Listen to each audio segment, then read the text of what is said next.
Sekjen PBB, Antonio Guterres belum lama ini mengeluarkan pernyataan terkait negara yang masuk kategori gagal sistemik.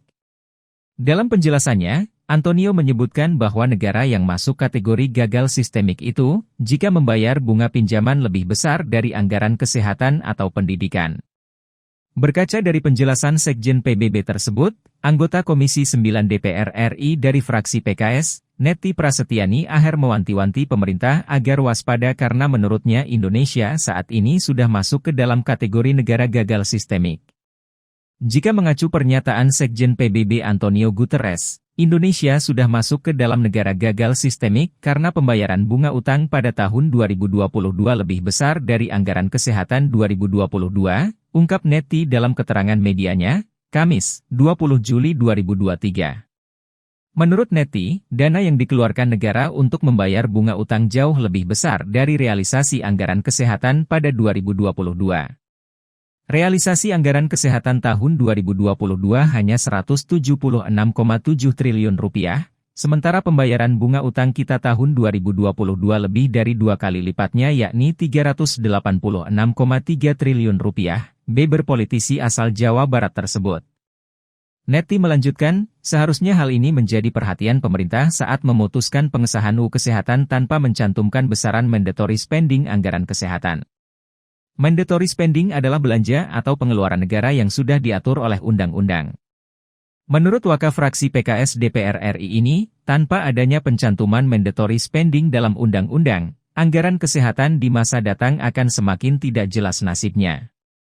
Sebelum mandatory spending dihapus saja anggaran kesehatan kita 2 kali lebih kecil dari pembayaran bunga utang, nah bagaimana nasib anggaran kesehatan setelah dihapus, katanya. Terakhir Neti mengingatkan pemerintah melakukan antisipasi agar dampak kegagalan sistemik ini tidak mengorbankan rakyat. Lakukan langkah antisipasi yang dapat mencegah negara jatuh pada kegagalan sistemik yang lebih besar. Jangan sampai ekspansi anggaran akibat proyek-proyek politik yang rentan KKN membuat negara dengan mudahnya menggali hutang besar. Pada akhirnya, rakyatlah yang akan menjadi korban, ujarnya. Staf khusus, Staf Sus, Menteri Keuangan, Menkeu, Sri Mulyani Bidang Komunikasi Strategis, Justinus Prastowo, membantah penilaian bahwa Indonesia adalah negara gagal sistemik.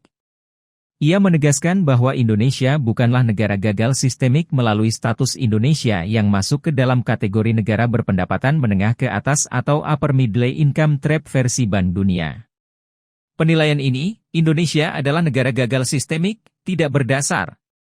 Indonesia bukan negara gagal, kata Prastowo melalui akun Twitter pribadinya, Prasto, dikutip Sabtu, 22 Juli 2023. Dalam tweet balasan yang sama, Prastowo menekankan total anggaran pendidikan dan kesehatan dalam APBN 2022 adalah sebesar Rp649 triliun atau 168% dari total belanja bunga Rp386 triliun. Tahun 2023 bahkan naik, tegas Prastowo. Sebagai informasi, APBN 2022 khusus untuk anggaran pendidikan telah terrealisasi Rp472,6 triliun, sementara itu anggaran kesehatan sendiri Rp255,39 triliun. Halo, selamat berjumpa dengan saya Anika, pembaca berita podcastnews.id. Saksikan terus konten-konten menarik dari kami. Jangan lupa subscribe, like, dan komen. Terima kasih.